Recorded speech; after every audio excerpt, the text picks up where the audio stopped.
परिचय। हे रिया, तुम क्या कर रही हो? मैं वाक्य बना रही हूँ। ठीक है। क्या तुम्हें पता है कि गणित में वाक्यों को कथन भी कहा जाता है? नहीं, लेकिन हम उन्हें कथन कैसे कह सकते हैं? क्या तुम इसके बारे में और अधिक जानना चाहोगी? हाँ पिताजी। इस पाठ में आप गणित में विवेचन को जानेंगे।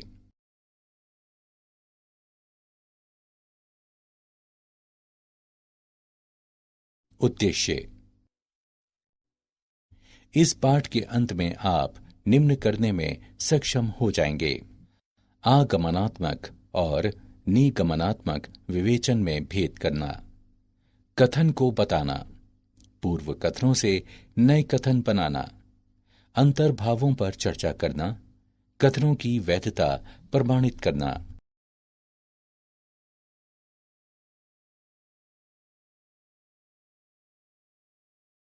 कथन। साक्ष्य से निष्कर्षों पर पहुंचने की प्रक्रिया विवेचन है। गणित में विवेचन के दो प्रकार होते हैं: एक आगमनात्मक और दो निगमनात्मक। विशिष्ट तथ्यों से सामान्य सिद्धांतों तक विवेचन ही आगमनात्मक विवेचन है। उदाहरण: उसके बाल लाल हैं, इसलिए उसकी प्रकृति क्रोधी स्वभाव वाली है। निगमनात्मक विवेचन वह विवेचन होता है जिसमें आगत प्रस्ताव की सत्यता तार्किक रूप से निर्गत प्रस्ताव की सत्यता की प्रतिभू होती है। दिया जाता है कि विवेचन में कोई गलती नहीं हुई है। एक तर्कसंगत उदाहरण दें जो विश्वास से उद्धत हो। यदि कमरे में अंधेरा है तो या तो लाइट बंद है या फिर बल्ब का फ्यूज उड़ गया है। कमरे में अंधेरा है, लाइट का स्विच बंद नहीं है। निष्कर्ष: बल्ब का फ्यूज उड़ गया है।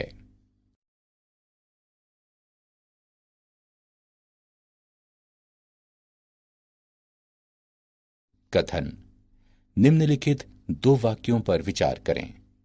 भारत के पहले सिख प्रधानमंत्री डॉक्टर मनमोहन सिंह हैं। एक शिशु का वजन मां के वजन से कम होता है। हम तुरंत कह सकते हैं कि उपरोक्त कथन सही है और उनके संबंध में कोई भ्रांति नहीं है। वाक्य पर विचार करें।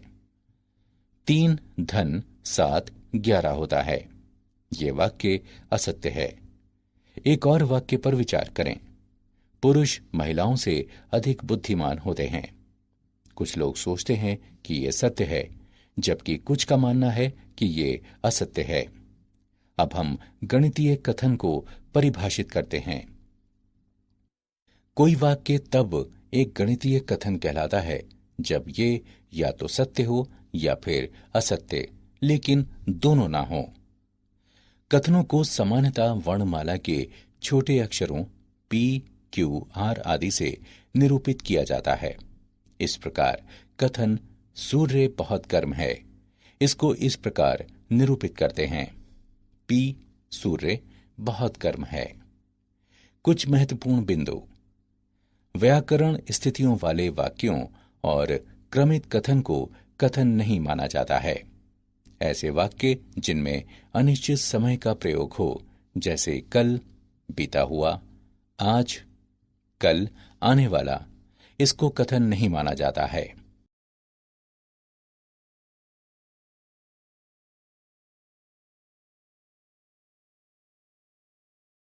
उदाहरण। बताएं कि निम्नलिखित वाक्य कथन हैं या नहीं। अपने उत्तर का कारण भी बताएं। 10 5 से कम है। शुक्र एक ग्रह है। गणित एक कठिन विषय है। हल।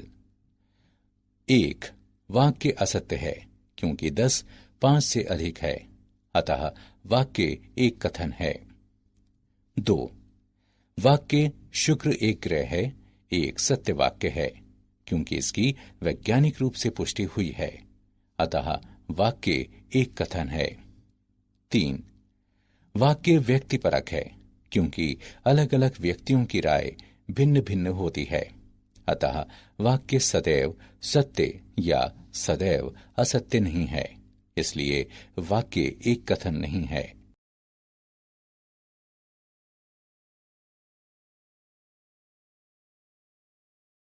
पूर्व ज्ञात कथनों से नए कथन बनाना। किसी कथन का निषेधन। मान लें कि पी कोई कथन है, तब पी को नकारता हुआ कथन पी का निषेधन कहलाता है। पी के निषेधन की रचना पी से पहले ये असत्य है लिखकर की जाती है। निषेधन की रचना पी नहीं शब्द को शामिल करके की जाती है। कथन पी के निषेधन को पी नहीं से निर्दिष्ट करते हैं। उदाहरण के लिए मान लें कथन पी है, राम बुद्धिमान है, तब पी नहीं कथन होता है, राम बुद्धिमान नहीं है। ये असत्य है कि राम बुद्धिमान है। मिश्र कथन। संयुक्त कथन। एक मिश्र कथन वो कथन होता है जो दो या अधिक कथनों से मिलकर बनता है। इन कथनों में से प्रत्येक एक घटक कथन कहलाता है। एक मिश्र कथन बनाने के लिए हम संयोजक शब्दों जैसे और या के प्रयोग द्वारा दो कथनों को संयुक्त कर सकते हैं। उदाहरण के लिए एक कथन पी है कि अंक देने या जोड़ने में कुछ गलती है। उपरोक्त कथन हमें बताता है कि परीक्षक द्वारा अंक देने में कुछ गलती है या जोड़ने में कुछ गलती है। शब्द या से जोड़ दिए गए कथन को निम्नलिखित दो कथनों में अलग अलग किया जा सकता है। एक कथन क्यों है कि अंक देने में कुछ गलती है। एक कथन आर है कि जोड़ने में कुछ गलती है। निम्नलिखित दो कथनों पर विचार करें। एक कथन पी है कि 8 एक सम संख्या है। एक कथन क्यू है कि 8 एक प्राकृत संख्या है। एक नया मिश्र कथन प्राप्त करने के लिए इन दो कथनों को संयोजक और से संयुक्त किया जा सकता है। एक कथन आर है कि 8 एक सम संख्या और एक प्राकृत संख्या है।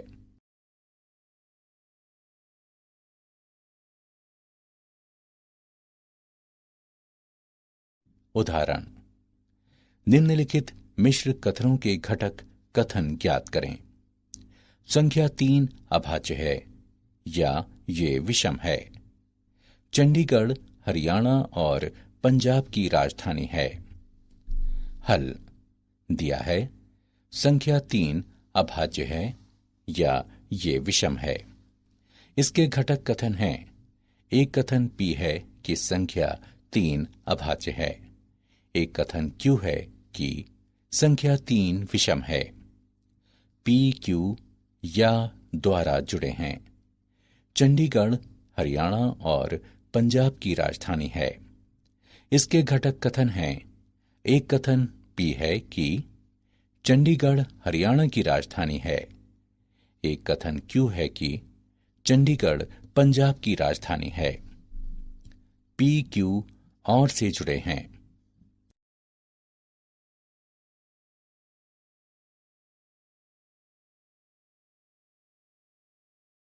विशेष शब्द या वाक्यांश।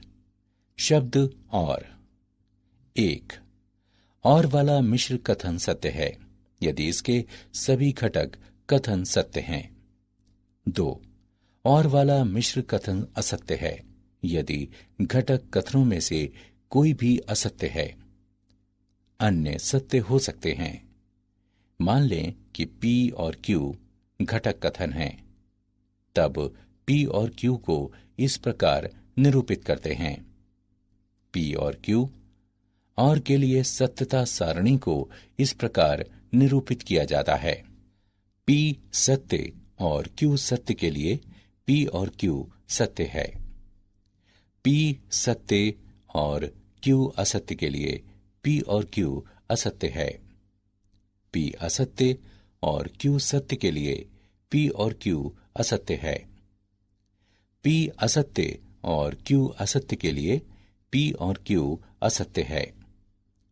उदाहरण के लिए एक कथन P है कि 30 2, 5 और 6 से विभाज्य है।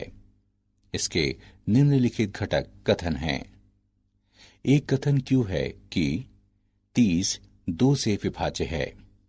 एक कथन R है कि 30 5 से विभाज्य है। एक कथन S है कि 30 6 से विभाज्य है। Q, R और S सत्य कथन हैं। P भी एक सत्य कथन है। शब्द या, अपवर्जित या। एक मिश्र कथन P या Q में यदि दो विकल्पों में से केवल एक ही होता है, अर्थात घटक कथन P या Q, लेकिन दोनों नहीं, तो संयोजक शब्द या अपवर्जित या कहलाता है। उदाहरण के लिए एक कथन P है कि 2 पिज्जा के साथ एक कोल्ड कॉफी या एक कोल्ड ड्रिंक मुफ्त उपलब्ध है। इसका अर्थ है कि जो व्यक्ति 2 पिज्जा के साथ कोल्ड कॉफी नहीं चाहता है, वो इसके स्थान पर एक कोल्ड ड्रिंक ले सकता है। या यदि कोई 2 पिज्जा के साथ एक कोल्ड ड्रिंक नहीं चाहता है, तो वो कोल्ड कॉफी ले सकता है। लेकिन व्यक्ति 2 पिज्जा के साथ दोनों को नहीं ले सकता। ये शब्द या का अपवर्जित प्रयोग कहलाता है। अंतर्विष्ट या। एक मिश्र कथन P या Q में यदि दो विकल्पों में से कम कोई एक होता है, अर्थात घटक कथन P या Q या दोनों होते हैं, तो संयोजक शब्द या अंतर्विष्ट या कहलाता है। उदाहरण के लिए एक कथन Q है कि एक छात्र जिसने इंटर में व्यावसायिक अध्ययन या गणित विषय लिया हो, बीकॉम पाठ्यक्रम के लिए आवेदन कर सकता है। कथन Q इंगित करता है कि जिन छात्रों ने इंटर में व्यावसायिक अध्ययन और गणित दोनों विषय लिए हैं, वे बीकॉम पाठ्यक्रम के लिए आवेदन कर सकते हैं। जिस छात्र ने इन विषयों में से केवल एक ही विषय लिया है, वे भी बीकॉम के लिए आवेदन कर सकते हैं। ये शब्द या का अंतर्विष्ट प्रयोग कहलाता है। या वाले मिश्र कथनों के लिए नियम। 1. या वाला कोई मिश्र कथन सत्य होता है जब एक घटक कथन सत्य हो या दोनों घटक कथन सत्य हों। 2. या वाला कोई मिश्र कथन असत्य होता है जब दोनों घटक कथन असत्य हों। मान लें कि P और Q घटक कथन हैं, तो P या Q को इस प्रकार निरूपित किया जाता है। P या Q के लिए सत्यता सारणी को इस प्रकार निरूपित करते हैं। P सत्य और Q सत्य के लिए P या Q सत्य है। P सत्य और Q असत्य के लिए P या Q सत्य है। P असत्य और Q सत्य के लिए P या Q सत्य है। P असत्य और Q असत्य के लिए P या Q असत्य है। परिमाणवाचक वाक्यांश। 2 परिमाणवाचक वाक्यांश हैं। 1. एक ऐसे का अस्तित्व है। 2. सभी के लिए, प्रत्येक के लिए। उदाहरण के लिए एक कथन है कि एक ऐसे वृत्त का अस्तित्व है जिसकी त्रिज्या 1 इकाई है। इसका अर्थ है कि कम से कम एक ऐसा वृत्त है जिसकी त्रिज्या 1 इकाई है।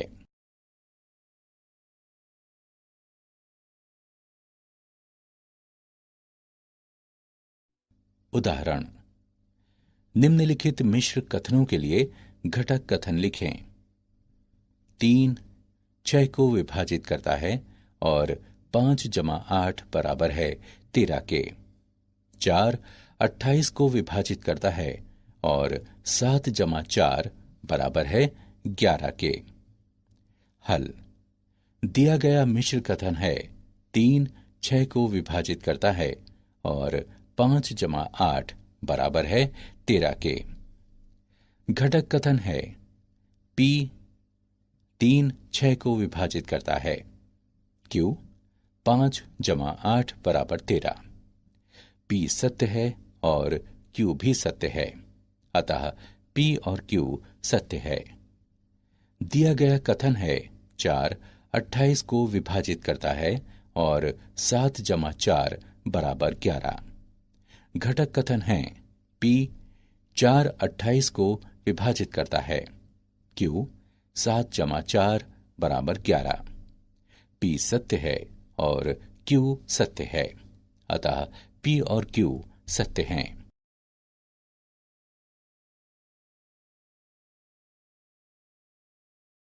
उदाहरण, निम्नलिखित कथनों में से प्रत्येक में अंतर्विष्टि या अपवर्जित या शब्दों के प्रयोग का पता लगाएं। अपने उत्तर को कारण सहित बताएं। 1. दुकान बंद होती है जब परिवार में कोई कार्यक्रम होता है या कोई बंद करने का दिन हो। 2. छात्र तीसरी भाषा के रूप में संस्कृत या उर्दू ले सकते हैं। हल। 1.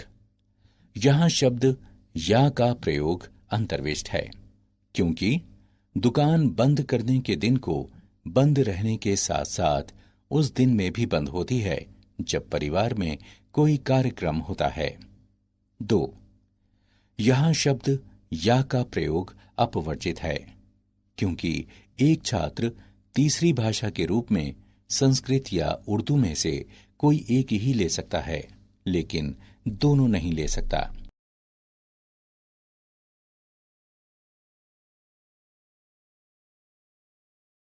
अंतर्भाव।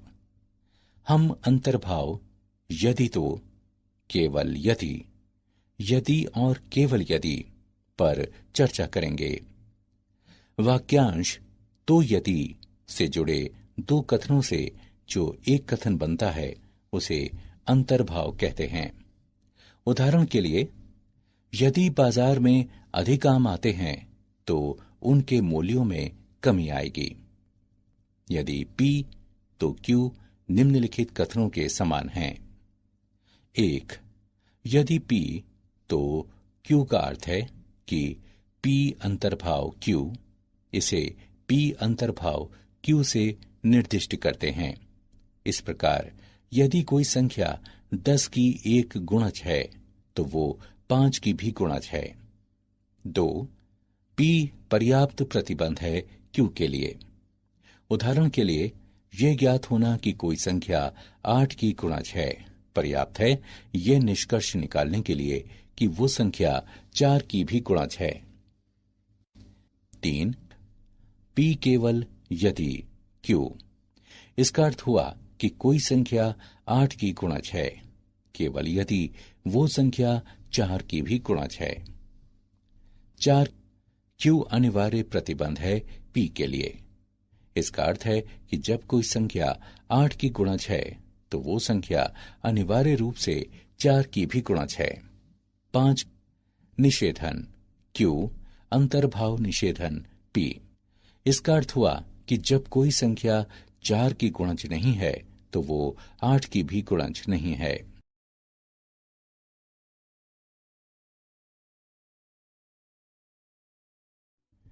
प्रतिधनात्मक और विलोम। दिए गए कथनों से बने ऐसे नए कथन जिनमें वाक्यांश यदि तो का प्रयोग हो प्रतिधनात्मक और विलोम कहलाते हैं। उदाहरण के लिए, निम्नलिखित यदि तो वाले कथन पर विचार करें। यदि स्टॉक मार्केट में स्टॉकों की तेजी से बिक्री होती है तो सेंसेक्स तेजी से गिरता है।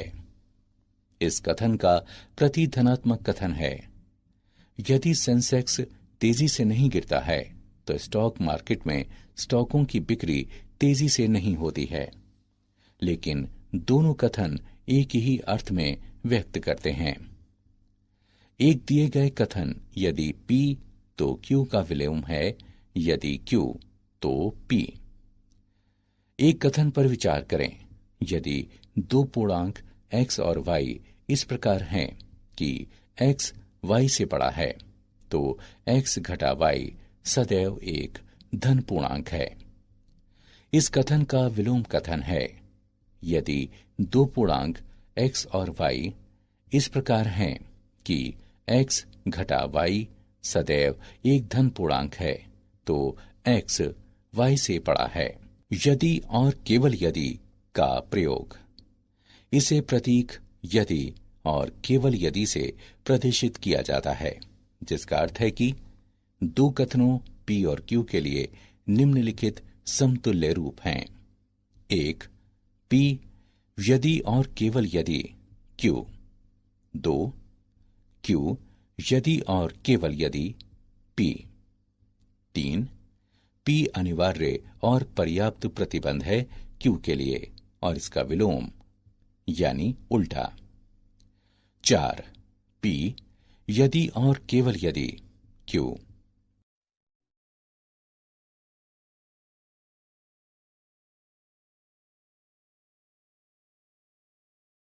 उदाहरण, दिए गए कथन के लिए प्रतिधनात्मक कथन लिखें। यदि एक चतुर्भुज सम हो तो ये वर्ग होता है। हल दिया है, यदि एक चतुर्भुज सम हो तो ये एक वर्ग होता है। प्रतिधनात्मक कथन है।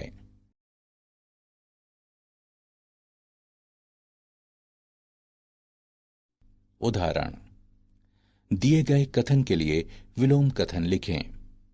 यदि कोई संख्या 24 से विभाज्य है तो ये 12 विभाज्य होती है। हल दिया है, यदि कोई संख्या 24 से विभाज्य है तो ये 12 से विभाज्य होती है।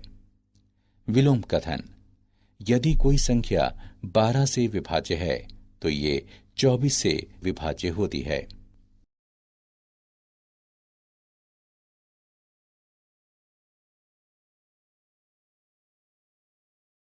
उदाहरण, यदि और केवल यदि का प्रयोग करते हुए दिए गए कथनों को संयुक्त करें। एक कथन P है कि किसी चतुर्भुज की सम्मुख भुजाओं का एक युग्म समांतर और बराबर हो तो ये एक समांतर चतुर्भुज होता है।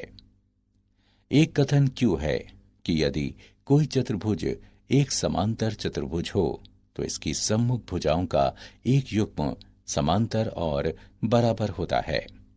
हल दिया है, एक कथन P है कि किसी चतुर्भुज की सम्मुख भुजाओं का एक युग्म समांतर और बराबर हो तो ये एक समांतर चतुर्भुज होता है। एक कथन Q है कि यदि कोई चतुर्भुज एक समांतर चतुर्भुज हो तो इसकी सम्मुख भुजाओं का एक युग्म समांतर और बराबर होता है। आइए यदि और केवल यदि का प्रयोग करते हुए इन कथनों को संयुक्त करें। हमें प्राप्त होता है, एक चतुर्भुज एक समांतर चतुर्भुज होता है यदि और केवल यदि इसकी सम्मुख भुजाओं का एक युग्म समांतर और बराबर हो।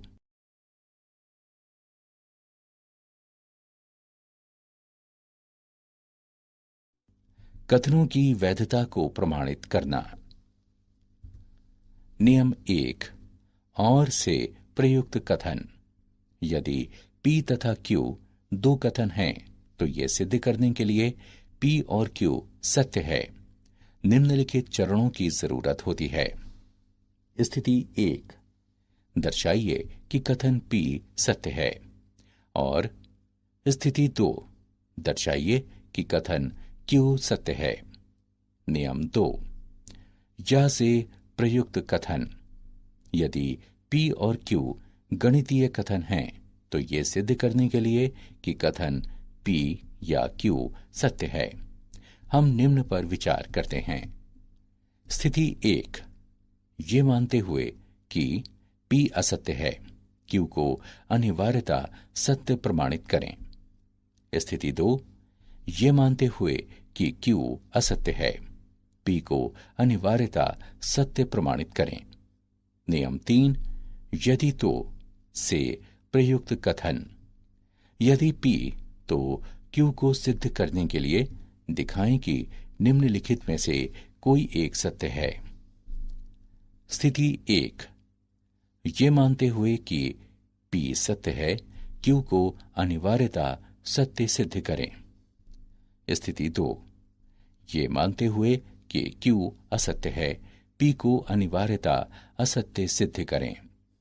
नियम 4, यदि और केवल यदि से प्रयुक्त कथन P यदि और केवल यदि Q को सिद्ध करने के लिए हमें निम्न को सिद्ध करने की जरूरत है।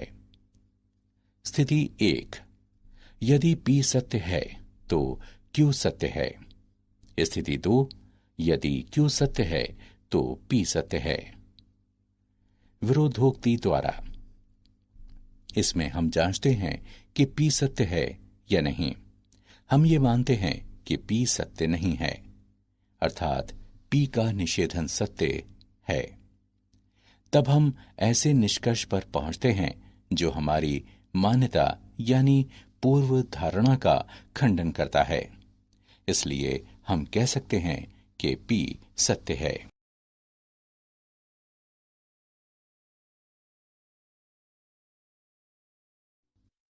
क्या आप जानते हैं, अरस्तु ने निगमनात्मक विवेचन में महान योगदान दिया।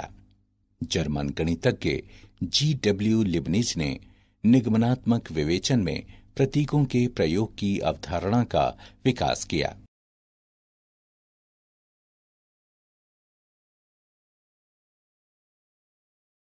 सारांश, आइए हमने जो कुछ सीखा है उसे संक्षेप में दोहराएं। गणित में आगमनात्मक और निगमनात्मक विवेचन के दो प्रकार हैं।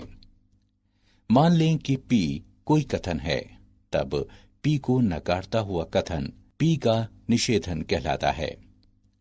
एक मिश्र कथन बनाने के लिए हम संयोजक शब्दों जैसे और या के प्रयोग द्वारा दो कथनों को संयुक्त कर सकते हैं।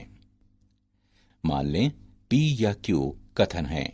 यदि दो विकल्पों में से केवल एक ही होता है, अर्थात घटक कथन P या Q, लेकिन दोनों नहीं, तो संयोजक शब्द या अपवर्जित या कहलाता है। मान लें P या Q कथन है। यदि दो विकल्पों में से कम कोई एक होता है, अर्थात घटक कथन P या Q या दोनों होते हैं, तो संयोजक शब्द या अंतर्विष्ट या कहलाता है।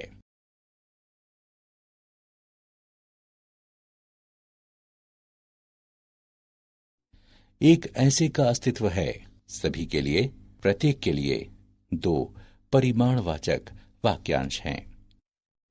वाक्यांश तो यदि से जुड़े दो कथनों से जो एक कथन बनता है उसे अंतर्भाव कहते हैं। केवल यदि, यदि और केवल यदि अंतर्भावों के अंतर्गत आते हैं।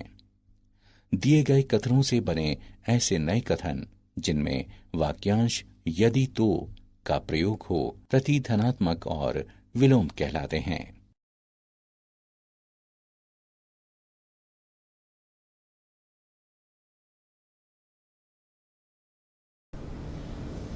Hey guys, welcome back to YouTube channel. I am Om Prakash Saini और आज हम जो अनाउंस करने जा रहे हैं वो हमारा व्हाट्सएप नंबर है, जिसके माध्यम से हम आप तक विभिन्न प्रकार के आपकी आवश्यकता के अनुसार नोट्स उपलब्ध करवाएंगे।